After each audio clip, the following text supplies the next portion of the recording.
John Mahama hasn't changed. He is still the trusted leader you know. He's still the honest leader you know. He is still the experienced pair of hands that you know. In that 4 years that you reference, you saw the development outcomes that we saw in this country, because people say that what can he come and do in 4 years? In the 4 years of His Excellency John Dramani Mahama's administration, we saw a Terminal 3 airport. In the 4 years of his administration, arguably one of the best airports in West Africa, we saw the Atuabo gas processing plant. $300 million is what that plant saves us annually. In the 4 years that he was in power, he managed to solve Dumso, a problem that kept him up at night, a problem that some of us criticized what we said, the slow response. But he had a vision, and today I understand exactly what he's doing, because they tell us that, oh, he made Ghanaians stay in darkness for 4 years. Did he solve the problem? Nana Akufo-Addo came to power telling us that he was going to change Ghana from a Gadgetsburg economy to what? An import-led one. Where are we today? We are back to a very distant hole. From the promised land, we have been taken back to the times of Pharaoh, where hardships is the order of the day. In the 8 years that they have had, they have not been able to achieve their goal of changing Ghana from a Gadgetsburg economy. They've not been able to achieve changing Ghana from taxation to production. In fact, they are taxing everybody to their graves.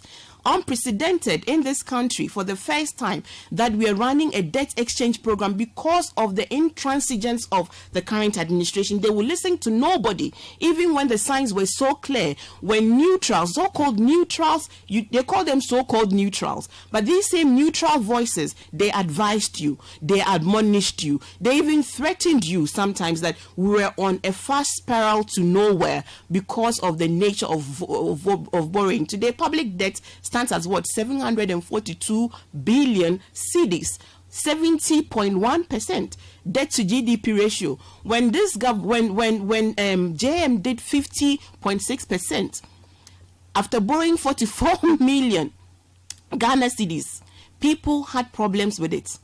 And look at all that he did. We are speaking about the Bank of Ghana Hospital, which was done under the same 4 years of his administration. We are speaking about the Tamale International Airport, which allowed for old people not to make the perilous journey to Accra to be able to travel to Hajj. All these major infrastructural projects, the e-blocks, the educational interventions were done under the watch of John Dramani Mahama, under his watch.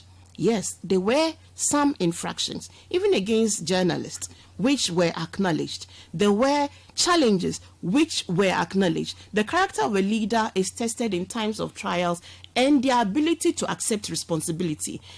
Nana Bawumia, especially Dr. Bawumia, refuses to accept any responsibility at all for the failings of this government. He rather removes himself, showing he's not a real team player, and blames everybody other than himself. The real reason why we were told he was chosen to be the economic messiah is the same reason he doesn't want to address these issues.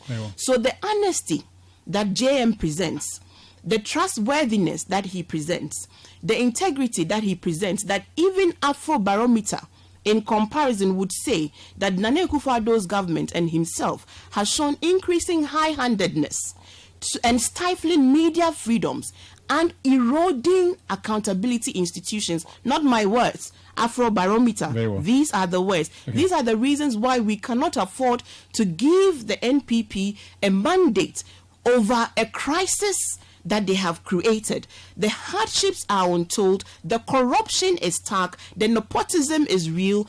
People within the party themselves are upset, disappointed. The moral voices feel so betrayed and yet fearful to speak out as a result of what is happening in this administration. A safer pair of hands is His Excellency John Dramani Mahama. He will come, he would rescue, he will reset, he will throw sunlight on the real state of our economy. But people should assess the real state of their personal economies, the state of their money, their investments, their savings, their borrowing, and even their incomes and their employment, the state of their health and access to health, of their education, the state of pensions. These are real. You cannot play propaganda with it. So when we say people should look within their personal economy and make a value decision, this is exactly what we are calling upon.